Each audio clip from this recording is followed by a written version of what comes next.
പിതാവും പുത്രനും പരിശുദ്ധ റൂഹായുമായ സത്യേക ദൈവത്തിൻ്റെ തിരുനാമത്തിൽ തനിക്ക് സ്തുതി. നമ്മുടെ മേൽ തൻ്റെ കരുണയും മനോഗുണവും എന്നേക്കും ഉണ്ടായിരിക്കട്ടെ. ആമേൻ. കർത്താവിലെ ഏറ്റവും സ്നേഹമുള്ളവരെ, അന്ത്യോക്യൻ പാരമ്പര്യത്തിലുള്ള സുറിയാനി സഭയുടെ വിശുദ്ധ കുർബാനയെക്കുറിച്ചുള്ള ക്ലാസ്സിൻ്റെ രണ്ടാമത്തെ എപ്പിസോഡിലേക്ക് നമ്മൾ പ്രവേശിക്കുകയാണ്. ഇന്ന് നമ്മൾ ചിന്തിക്കുന്നത് പരിശുദ്ധ കുർബാനയുടെ ഒന്നാം ഭാഗത്തെക്കുറിച്ചാണ്. ഈ ഒന്നാം ഭാഗത്തിന് 3 പേരുകളിലാണ് ഇത് അറിയപ്പെടുന്നത്. ഒന്നാമത് ഇത് സ്നാനാർത്ഥികളുടെ ആരാധന എന്ന് വിശുദ്ധ കുർബാനയുടെ ഒന്നാം ഭാഗത്തെക്കുറിച്ച് പറയുന്നുണ്ട്. എന്ന് പറഞ്ഞാൽ സ്നാനം സ്വീകരിക്കാനായിട്ട് ഒരുങ്ങിക്കൊണ്ടിരിക്കുന്ന ആൾക്കാർ വിശുദ്ധ കുർബാനയെ സംബന്ധിക്കാനായിട്ട് വരുമ്പോൾ അവർക്ക് ഒന്നാം ഭാഗത്തിൽ പങ്കെടുക്കാൻ അനുവാദമുണ്ട്. ഒന്നാം ഭാഗം കഴിഞ്ഞാൽ വിശുദ്ധ കുർബാനയുടെ അനഫോറ ആരംഭിക്കുന്നത് കൊണ്ട് അവർ ഭൂമുഖത്തേക്ക് ഇറങ്ങി നിൽക്കുന്നു എന്നാണ് നമ്മുടെ പാരമ്പര്യം.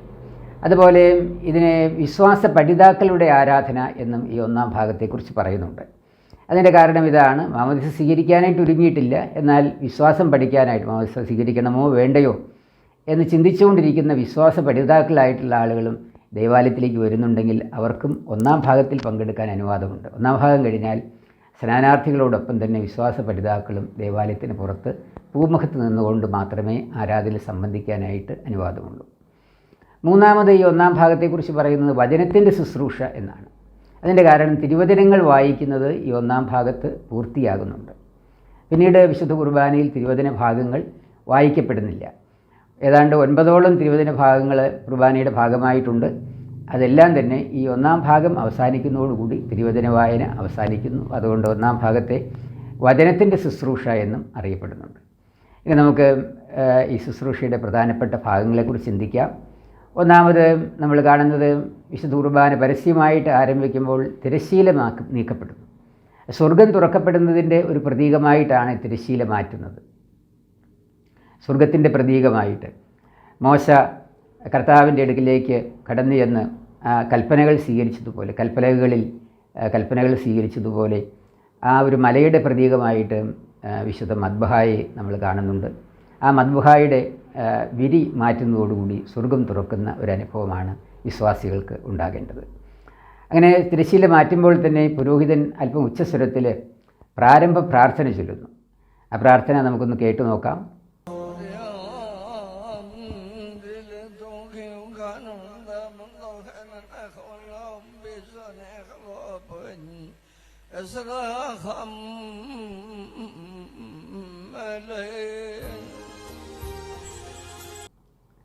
ഇവിടെ നമ്മൾ കേട്ടു, ഇതാ മറിയാം ദിലേത്തൂക്ക് എന്ന് പറഞ്ഞുകൊണ്ടാണ് ആ പ്രാർത്ഥന ആരംഭിക്കുന്നത്.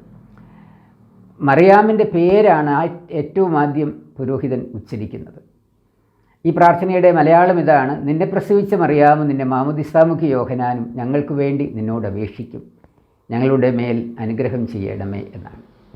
പരിശുദ്ധ അമ്മയോടും സ്നാപക യോഹന്നാനോടും മാധ്യസ്ഥം ചോദിച്ചുകൊണ്ടാണ് വിശുദ്ധ കുർബാന ആരംഭിക്കുന്നത് എന്ന് നമുക്ക് കാണാനായിട്ട് സാധിക്കും. അപ്പോൾ തന്നെ ഒരു പ്രത്യേക അഭിഷേകം വിശുദ്ധ കുർബാന ചൊല്ലുന്ന പട്ടക്കാരിലും വിശ്വാസികളിലും വന്ന് നിറയുന്നതായിട്ട് നമുക്ക് അനുഭവപ്പെടും. അപ്പോൾ അതുകൊണ്ട് മാതാവിനോടുള്ള മാധ്യസ്ഥം മലയാളത്തിൽ വരുമ്പോൾ നിന്നെ പ്രസവിച്ച മറിയാമെന്ന് പറയും. എന്നാൽ സുറിയാനിയിലാണെങ്കിൽ മറിയാം ദിലേത്തൂക്ക് എന്ന് പറയുന്നുണ്ട്. അപ്പോൾ മറിയാം എന്ന പേരാണ് ആദ്യമായിട്ട് പുരോഹിതൻ ഉച്ചരിക്കുന്നതെന്ന് നമുക്ക് കാണാനായിട്ട് സാധിക്കും. ഇങ്ങനെ ഈ പ്രാർത്ഥന ചൊല്ലിക്കൊണ്ട് പുരോഹിതൻ ത്രോണോസിനെ ചുറ്റി ധൂപം വീശുകയും അതുപോലെ മദ്ബഹ മുഴുവനും വിശ്വാസ സമൂഹത്തെ മുഴുവനും ധൂപം വീശിക്കൊണ്ട് വിശുദ്ധീകരിക്കുന്നുണ്ട്. അത് വിശ്വാസികളെയും മദ്ബഹയെയും ദേവാലയത്തെയും വിശുദ്ധീകരിക്കുന്നതിൻ്റെ ഒരു പ്രതീകമായിട്ടാണ് ഇങ്ങനെ ധൂപം വീശുന്നത്. ത്രോണോസിനെ ചുറ്റുന്നത് ഒരു പ്രദക്ഷിണമായിട്ട് അല്ലെങ്കിൽ ഒരു അപ്രദക്ഷിണമായിട്ടാണ് വരുന്നത്. തെക്ക് വശത്ത് നിന്ന് ആരംഭിച്ച് വടക്ക് വശത്ത് വരുന്ന രീതിയിലാണ് ആ പ്രദക്ഷിണം ക്രമീകരിച്ചിരിക്കുന്നത്. അതിനെ മലയാളത്തിൽ അപ്രദക്ഷിണം എന്നാണ് പറയുക. അത് വിശുദ്ധ കുർബാനയുടെ ക്രിയാമാർഗത്തിൽ വരുന്ന ഒരു കാര്യമാണ്. എന്തുകൊണ്ടാണ് അങ്ങനെ തെക്ക് നിന്ന് വടക്കോട്ട് വരുന്നത് എന്നൊക്കെയുള്ള കാര്യങ്ങൾ വിശുദ്ധ കുർബാനയുടെ ക്രിയാമാർഗത്തിൽ വരുന്നൊരു കാര്യമാണ്. അത് നമ്മൾ ഈ വീഡിയോയിൽ ചിന്തിക്കുന്നില്ല. അങ്ങനെ ആ മനീസ്വ ചൊല്ലിക്കൊണ്ട് അങ്ങനെ പ്രദക്ഷിണം ചെയ്തു വരുമ്പോൾ തന്നെ ഈ പ്രാരംഭ പ്രാർത്ഥന കഴിഞ്ഞാൽ ഉടനെ സേവേറിയോസിൻ്റെ മനീസ എന്ന പ്രാരംഭ ഗാനം അത് വിശ്വാസികൾ ഒരു പ്രതിവാക്യമായിട്ട് ചൊല്ലുന്നു. ഈ ഗാനം വിശുദ്ധ കുർബാനയുടെ ഒരു സംക്ഷിപ്ത രൂപമാണ്. കർത്താവിൻ്റെ രക്ഷാകര പ്രവൃത്തിയുടെ ഒരു സംക്ഷിപ്ത രൂപമായിട്ടാണ് നിന്മാതാവ് വിശുദ്ധന്മാർ എന്ന് തുടങ്ങുന്ന ആ ഗാനം നമുക്ക് കാണാനായിട്ട് സാധിക്കുന്നത്. ആ ഗാനം വിശ്വാസികളെല്ലാം ഒന്നിച്ചാണ് ചൊല്ലുന്നത്. അത് വലിയ അഭിഷേകം വിശുദ്ധ കുർബാനയുടെ ആരാധനയിൽ നൽകുന്ന ഒരു ഗീതമാണ്. അത് വിശ്വാസികൾ ഒരുമിച്ച് ഏറ്റുചൊല്ലുമ്പോൾ അതൊരു വിശ്വാസ പ്രഖ്യാപനം കൂടിയാണ്. രക്ഷാകര ചരിത്രത്തിൻ്റെ ഒരു സംക്ഷിപ്ത രൂപം അവിടെയും മാതാവിനെയും വിശുദ്ധന്മാരെയും എല്ലാം പ്രകീർത്തിക്കുകയും ചെയ്യുന്നുണ്ട്. അങ്ങനെ മാതാവിനും വിശുദ്ധന്മാർക്കും വിശുദ്ധ കുർബാനയിലുള്ള സ്ഥാനം നമുക്ക് ഈ മനീസായിലൂടെ കാണാൻ സാധിക്കും. അത് പ്രാരംഭഗാനമായിട്ട് ആലപിക്കുകയും ചെയ്യുന്നു. അത് ആ പ്രാരംഭഗാനം ആലപിച്ച് കഴിയുമ്പോൾ ത്രൈശുദ്ധ കീർത്തനം ആരംഭിക്കുകയാണ്. ത്രൈശുദ്ധ കീർത്തനത്തെക്കുറിച്ച് ധാരാളം പഠനങ്ങൾ നടന്നിട്ടുണ്ട്. അതിൻ്റെ ഉത്ഭവത്തെക്കുറിച്ച് ധാരാളം വിവരണങ്ങൾ സഭാപിതാക്കന്മാർ നൽകുന്നുണ്ട്. അതിൽ പൊതുവെ അംഗീകരിക്കപ്പെട്ടിരിക്കുന്നത് ഇഗ്നാത്തിയോസ് നൂറോനോ പറയുന്ന ആ വിശദീകരണമാണ്. അത് നമ്മുടെ കർത്താവും രക്ഷിതാവുമായ യേശു ക്രിസ്തുവിനെ ക്രൂശിൽ നിറക്കി സംസ്കരിക്കാനായിട്ട് കൊണ്ടുപോകുമ്പോൾ മാലാഖമാരുടെ ഒരു വൃന്ദം ഈ കീർത്തനം ആലപിക്കുന്നുവെന്നാണ്. ദൈവമേ നീ പരിശുദ്ധനാകുന്നു, ബലവാനെ നീ പരിശുദ്ധനാകുന്നു, മരണമില്ലാത്തവർ നീ പരിശുദ്ധനാകുന്നു എന്ന് ആ കീർത്തനം ചൊല്ലുമ്പോൾ അതിനോട് ചേർത്ത് ഇതാ നിക്കോദിമോസും അരിമത്തിക്കാരൻ യൗസേഫും ആ സംസ്കാരത്തിൽ പങ്കുചേരുന്നുണ്ട്. അവർ അതിൻ്റെ പ്രതിവാക്യമായിട്ട് ചൊല്ലുവാണ്, ഞങ്ങൾക്ക് വേണ്ടി ക്രൂശിക്കപ്പെട്ടവനെ ഞങ്ങളുടെ മേൽ അനുഗ്രഹം ചെയ്യണമേ എന്ന്. എന്തുകൊണ്ടാണ് മാലാഖമാർ ഞങ്ങൾക്ക് വേണ്ടി ക്രൂശിക്കപ്പെട്ടവനെ എന്ന് പറയാതിരുന്നത്? അതിൻ്റെ കാരണം ഇതാണ്, കർത്താവ് ക്രൂശിൽ മരിച്ചത് മനുഷ്യർക്ക് വേണ്ടിയാണ്, മാലാഖമാർക്ക് വേണ്ടിയല്ല. അതുകൊണ്ട് മാലാഖമാർ വിട്ടുകളഞ്ഞ ആ ഭാഗം ഇതാ യൗസേഫും നിക്കോദിമോസും കൂട്ടിച്ചേർത്ത് ചൊല്ലുന്നു എന്നാണ് ഈ വിശദീകരണത്തിൽ നമ്മൾ കാണുന്നത്. ത്രൈശുദ്ധ കീർത്തനം അവസാനിക്കുന്നതോടുകൂടി 3 പ്രാവശ്യം കുറിയലായിസം ചൊല്ലിക്കൊണ്ട് വിശുദ്ധ കുർബാനയുടെ വചന ശുശ്രൂഷ ആരംഭിക്കുകയാണ്. ഒന്നാമത്തെ വചന ശുശ്രൂഷ അത് ഇതാ പൗലോസ്ലീഹായുടെ ലേഖനത്തിന് മുമ്പായിട്ടാണ് വരുന്നത്. അത് പൊതുവിൽ എഴുതിയ ലേഖനത്തിൽ നിന്നാണ് ഒന്നാമത്തെ വചന ശുശ്രൂഷ നടത്തുന്നത്. പൊതുവിൽ എഴുതിയ ലേഖനം എന്നുദ്ദേശിക്കുന്നത് പൗലോസ്ലീഹായുടെ ലേഖനങ്ങൾ വ്യക്തികൾക്കോ അല്ലെങ്കിൽ സഭകൾക്കോ ആണ് എഴുതുന്നത്. എന്നാൽ പത്രോസ്, യാക്കോബ്, യോഹന്നാൻ തുടങ്ങിയ ശിഷ്യന്മാർ പൊതുവായിട്ട് ലേഖനങ്ങൾ എഴുതി. അതുപോലെ അപ്പോസ്തല നടപടികളും പൊതുവായിട്ടുള്ളൊരു ലേഖനമായിട്ടാണ് കണക്കാക്കുന്നത്. അപ്പോൾ അപ്പോസ്തല നടപടികളിൽ നിന്ന് അല്ലെങ്കിൽ ശ്ലീഹന്മാരെഴുതിയ പൊതുലേഖനങ്ങളിൽ നിന്നുള്ള ഏതെങ്കിലും നിശ്ചയിക്കപ്പെട്ട ഒരു വേദഭാഗം അത് വടക്ക് വശത്ത് നിന്നുകൊണ്ട് വായിക്കുന്ന ഒരു പതിവാണ് ഉള്ളത്. സുവിശേഷം എന്ന് തുടങ്ങുന്ന ഒരു ഗാനം ആലപിച്ചതിന് ശേഷമാണ് ഈ വേദഭാഗം വായിക്കുന്നത്. അതിനുശേഷം പൗലോസ്ലീഹ ധന്യഞ്ജൽ എന്ന് പറയുന്ന ഗാനം ആലപിച്ചുകൊണ്ട് പൗലോസ്ലീഹായുടെ ലേഖനത്തിൽ നിന്നൊരു ഭാഗം മദ്ബഹായുടെ തെക്ക് വശത്ത് നിന്നുകൊണ്ട് നടയിൽ നിന്നുകൊണ്ട് ശുശ്രൂഷക്കാരൻ വായിക്കുന്നു. ഈ 2 ലേഖനഭാഗങ്ങളാണ് വചന ശുശ്രൂഷയിൽ ആദ്യമായിട്ട് വായിക്കപ്പെടുന്നത്. പൗലോസ്ലീഹായുടെ ലേഖനങ്ങൾ എന്തുകൊണ്ട് പ്രത്യേകമായിട്ട് വായിക്കപ്പെടുന്നു എന്ന് ചിന്തിക്കുകയാണെങ്കിൽ പൗലോസ്ലീഹായുടെ ലേഖനങ്ങളിലെ ഉപദേശ വിഷയങ്ങളിൽ അന്തിമ വാക്കായിട്ട് സഭ കണക്കാക്കുന്നു എന്നുള്ളതാണ്. സഭയുടെ എഞ്ചിനീയർ അല്ലെങ്കിൽ ശില്പി എന്നാണ് പൗലോസ്ലീഹായെ അറിയുന്നത് തന്നെ. അപ്പോൾ പൗലോസ്ലീഹായുടെ ലേഖനം ഉപദേശ വിഷയങ്ങളിൽ സ്ലീഹായുടെ പ്രഖ്യാപനങ്ങൾ അല്ലെങ്കിൽ നിലപാടുകൾ അന്തിമ വാക്കായിട്ട് സഭ കാണുന്നതിൻ്റെ കൂടി പ്രതീകമായിട്ടാണ് പൗലോസ്ലീഹായുടെ ലേഖനം പ്രത്യേകമായിട്ട് വായിക്കുന്നത്. ഈ 2 വായനകൾ പൂർത്തിയാക്കുന്നതോടുകൂടി അത് മദ്ബഹായുടെ 2 നടയിൽ നിന്നുകൊണ്ടാണ് തെക്കുവശത്ത് നിന്നുകൊണ്ടാണ് വായിക്കുന്നത്. അത് പൂർത്തിയാകുന്നതോടുകൂടി ഏറ്റവും പ്രധാനപ്പെട്ട വചനഭാഗം എവങ്കേലിയൻ അല്ലെങ്കിൽ സുവിശേഷത്തിൽ നിന്നുള്ള വായന ആരംഭിക്കുകയാണ്. പുരോഹിതൻ പടിഞ്ഞാറോട്ട് ആഘോഷമായിട്ടാണ് പടിഞ്ഞാറോട്ട് തിരിഞ്ഞു വരുന്നത്. എവങ്കേലിയൻ പുസ്തകം കയ്യിൽ പിടിച്ചുകൊണ്ട് വരുന്ന ഒരു പതിവുണ്ടായിരുന്നു. അതൊരു ആഘോഷമായിട്ടാണ് കണക്കാക്കുന്നത്. വിശുദ്ധ കുർബാനയുടെ 1-ാം ഭാഗത്തിൽ വചനവുമായിട്ട് പുരോഹിതൻ പടിഞ്ഞാറോട്ട് തിരിഞ്ഞു വരുന്നു. പിന്നീട് അനാഫോറ ആരംഭിച്ച് കഴിയുമ്പോൾ നമുക്കറിയാം വീണ്ടും പടിഞ്ഞാറോട്ട് ആഘോഷമായി വരുന്ന മറ്റൊരു രംഗം കർത്താവിൻ്റെ തിരുശരീരത്വങ്ങൾ വഹിച്ചുകൊണ്ടാണ്. അങ്ങനെ 2 ഭാഗങ്ങളെ വിശുദ്ധ കുർബാനയിൽ നമുക്ക് കാണാൻ കഴിയും. ഈ ഭാഗത്ത് 1-ാം ഭാഗത്തിലെ വചനം പിടിച്ചുകൊണ്ടാണ്, വചനവുമായിട്ടാണ് പുരോഹിതൻ പടിഞ്ഞാറോട്ട് ആഘോഷമായിട്ട് വരുന്നത്.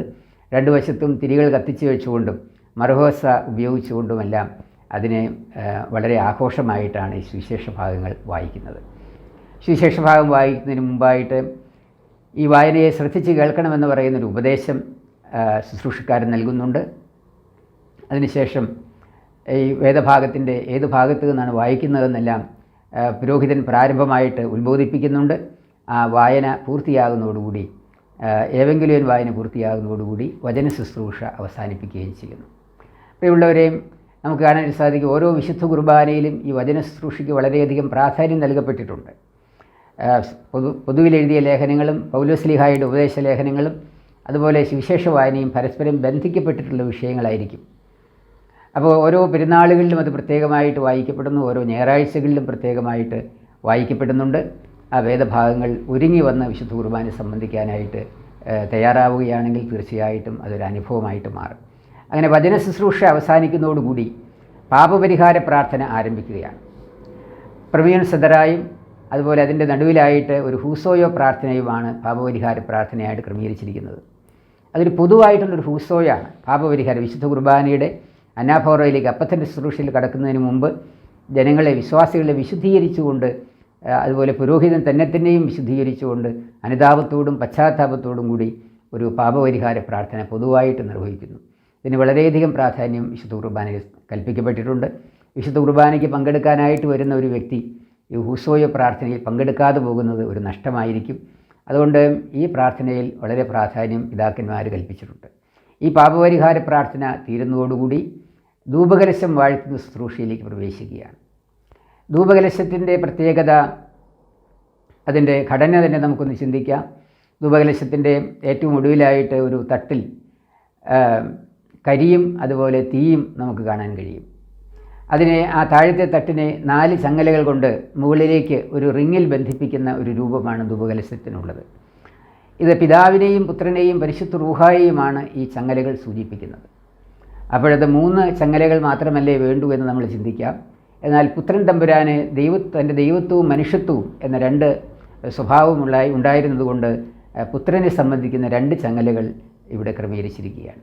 അങ്ങനെ പിതാവിനെയും പുത്രനെയും പരിശുദ്ധ റൂഹായെയും കീർത്തിച്ചുകൊണ്ടുള്ള ഗാനം ആലപിച്ചുകൊണ്ട്, ഒരു കീർത്തനം ആലപിച്ചുകൊണ്ടാണ് ഈ ധൂപകലശത്തെ പുരോഹിതൻ വാഴ്ത്തുന്നത്.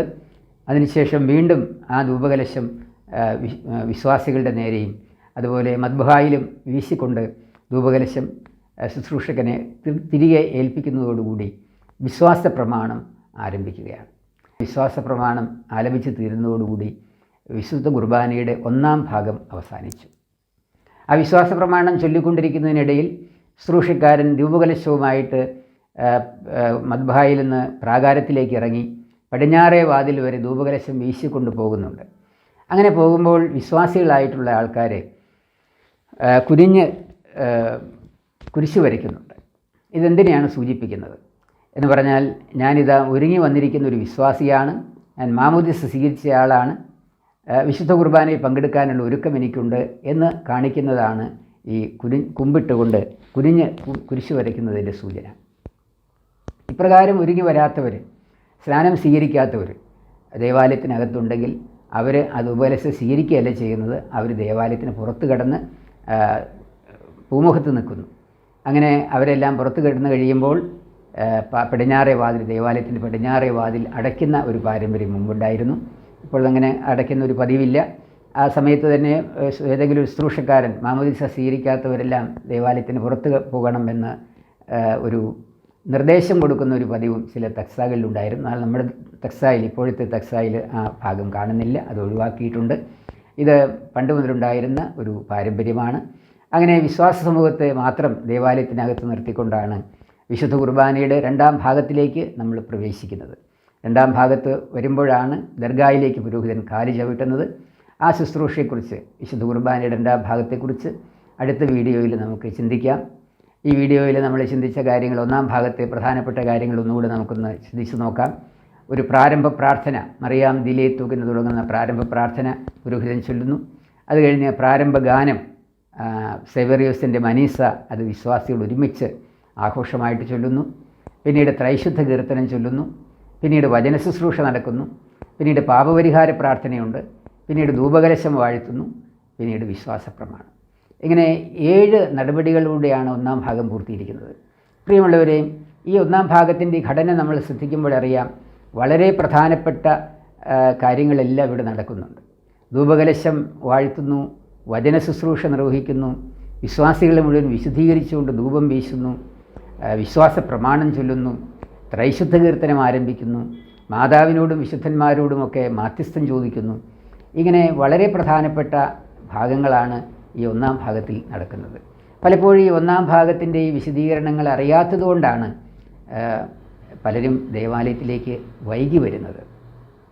ഈ ഭാഗം താല്പര്യപൂർവ്വം സംബന്ധിക്കുകയും ഇപ്പോൾ ഈ വീഡിയോയിൽ പറഞ്ഞ കാര്യങ്ങളെ മനസ്സിൽ വെച്ചുകൊണ്ട് വിശുദ്ധ കുർബാനയിൽ ഈ ഒന്നാം ഭാഗത്തെ നമ്മൾ പങ്കെടുത്തുകൊണ്ട് അതിനെ പരിശീലിക്കുകയാണെങ്കിൽ തീർച്ചയായിട്ടും ഈ ഒന്നാം ഭാഗം ഉപേക്ഷിക്കാനായിട്ട് നമുക്കൊരിക്കലും മനസ്സ് വരികയില്ല. ഇപ്പോൾ നമ്മുടെ ചെറുപ്പക്കാരൊക്കെ പള്ളിയിലേക്ക് വരാനായിട്ട് വൈകുന്നുണ്ട്. കാരണം ഈ ഒന്നാം ഭാഗത്തിൻ്റെ പ്രാധാന്യം അവർക്ക് ആരും പറഞ്ഞു കൊടുക്കാത്തതുകൊണ്ടാണ്. ഈ ഒന്നാം ഭാഗത്ത് നടക്കുന്ന സംഭവങ്ങൾ എന്താണ്, വിശുദ്ധ കുർബാനയിലെ ഈ ഒന്നാം ഭാഗത്തിൻ്റെ പ്രാധാന്യം എന്താണ്, അത് മറ്റുള്ളവരെ കൂടി അറിയിക്കാനായിട്ട് ഈ വീഡിയോ കാണുന്നവർ, നിങ്ങൾക്ക് പ്രിയപ്പെട്ടവർ വിശുദ്ധ കുർബാനയെ ഗൗരവമായിട്ട് എടുക്കണമെന്ന് നിങ്ങൾ ആഗ്രഹിക്കുന്നവരുണ്ടെങ്കിൽ, വിശുദ്ധ കുർബാനയ്ക്ക് വൈകി വരുന്ന ആൾക്കാരുണ്ടെങ്കിൽ അവർക്കെല്ലാം ഈ വീഡിയോ അയച്ചു കൊടുക്കുന്നത് നല്ലതായിരിക്കും. അവരുകൂടെ ഇതിൽ അറിഞ്ഞ് സംബന്ധിക്കാനായിട്ട് ഇടയായി തീരട്ടെ. വിശുദ്ധ കുർബാനയിൽ സജീവമായി പങ്കെടുക്കുന്നവരെ, വിശുദ്ധ കുർബാനയെ ഗൗരവമായിട്ടെടുക്കുന്നവരെ, വിശുദ്ധ കുർബാനയെ സ്നേഹിക്കുന്നവരെയെല്ലാം പ്രത്യേകമായിട്ട് ദൈവകരങ്ങളിലേക്ക് ഇപ്പോൾ സമർപ്പിക്കുകയാണ്. അടുത്ത എപ്പിസോഡ് വരെയും നിങ്ങളെ ഓരോരുത്തരെയും ദൈവം തമ്പുരാൻ പരിശുദ്ധാത്മാവിൽ സൂക്ഷിച്ചു കൊള്ളട്ടെ എന്ന് പ്രാർത്ഥിക്കുന്നു. പിതാവിൻ്റെയും പുത്രൻ്റെയും പരിശുദ്ധ റൂഹായുടെയും നാമത്തിൽ തന്നെ ആമേൻ.